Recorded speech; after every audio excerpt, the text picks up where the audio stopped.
ગામનું નામ હતું ધોળિયાપુર અને એ ગામમાં રહેતો હતો રામુ પટેલ.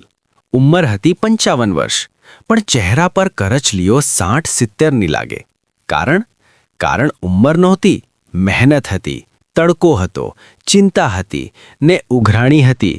બસ આ વખતે સારો પાક આવે તો બધું ઠીક થઈ જાય. શેઠ મગનલાલના 50,000 ભરી દઉં. છોકરીના લગ્નની ચિંતા ઓછી થાય. ભગવાન, બસ આ વખતે સાથ આપજે. રામુ રોજ પહેલા ઉઠે, ચા પણ ન પીએ, સીધો ખેતર ચાલી નીકળે. પગમાં જૂની ચંપલ, ખભે ખાંપણ ને છાતીમાં ભારો દેવાનો ભારો, ઘરની જવાબદારીનો, ઈશ્વર પર ભરોસો રાખવાનો. ખેતરમાં ઊભો રામુ જ્યારે ડુંગળી, મરચા, ઘઉંના અંકુર જુએ ત્યારે એના ખારા ચહેરા પર એક મીઠી સ્મિત આવે. દર વખત ખેડૂત ગમે તેટલો તૂટ્યો હોય પણ ઉગતા છોડ જોઈ ફરી જોડાઈ જાય. ઉગ્યા મારા, ઓ કેવા સરસ ઉગ્યા! જો ડુંગળી, મરચા, ઘઉં બધા ઉગ્યા. ભગવાન આ જ ભગવાન, બીજો ભગવાન નથી. અરે ઓ, સવારના 4 વાગ્યાથી ગયા. ચા તો પી લ્યો, ઠંડી બહુ છે. ઓઢ્યા વગર ગયા, સાંભળો છો? ઠીક છે, ચા ત્યાં જ મૂક. આ ઘઉં પાણી માંગે છે.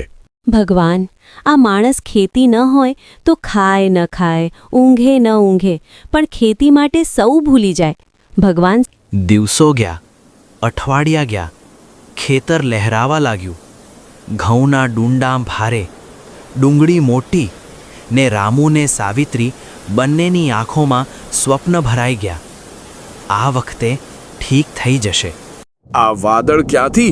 આ સીઝન નથી, આ ચોમાસું નથી. આ ભગવાન, આ ન કરીશ. ના. ને પછી ટીપા પડ્યા. પહેલા ટીપ ટીપ ટીપ ને પછી ધોધમાર પડવા લાગ્યો. ઝડઝડ ઓળા ઘઉંના ઊભા ડુંડા ઢળી ગયા. ડુંગળી ખેતરમાં ગળવા લાગી. મરચાં તૂટ્યા. ખેતર નહીં, તળાવ બની ગયો. રામો ઘૂંટણ ઊભા ખેતરના ચીકણા કાળા કાદવમાં ઘૂંટણ ઊભો ને ડૂસકે રડ્યો. ખેડૂતો ક્યારેય ન રડે, પણ ત્યારે ઘઉં, ડુંગળી ને સ્વપ્ન ત્રણે ધોવાઈ ગયા. અરે ઉઠો, ઘરે આવો, ઉઠો, ભીંજાઈ જશો. ઓહ ચાલો, ઘરે ચાલો. હે ભગવાન, હું ક્યાં જાઉં? આ મારા ઘઉં. હે ભગવાન, હે પ્રભુ, હું શું કરું? 3 દિવસ સુધી રામુ ત્યાં જ બેસી રહ્યો અને ભગવાનને કહેતો હતો, હે ભગવાન, મારી સાથે જ કેમ આવું થયું? મારું શું થશે? મારા પરિવારનું શું થશે? હું સાહુકારને પૈસા કેવી રીતે ચૂકવીશ? મારી દીકરીના લગ્ન કેવી રીતે હું કરીશ? હું શું કરું ભગવાન? હું શું કરું? એમ કહીને રામુ ઘર તરફ જાય છે.